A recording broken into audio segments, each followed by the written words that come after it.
Today we're going to make farm stand summer ratatouille. We have fresh squash and tomatoes, and we're going to get everything rinsed and sliced up. Basically with the squash, you want to cut it in half and then slice it.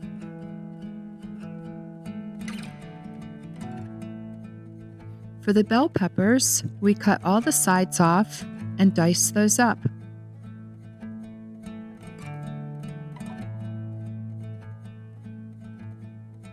The patty pan squash gets cut in half and sliced.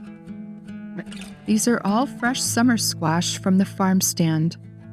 We're also going to slice an onion, and we've minced some garlic. Let's take it to the stove. We start off with the onions and tomatoes and garlic, sautéing in olive oil in a large skillet over medium-high heat.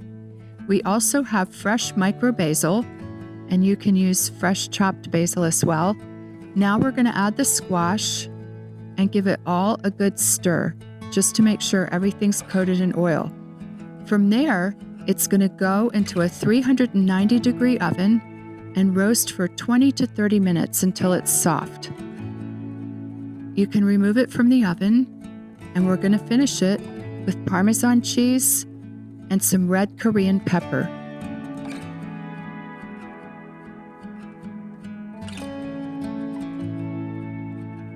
From here, it's ready to serve.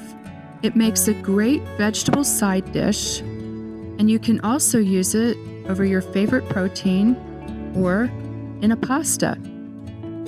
If you have any left over, it makes a delicious vegetable salad the very next day.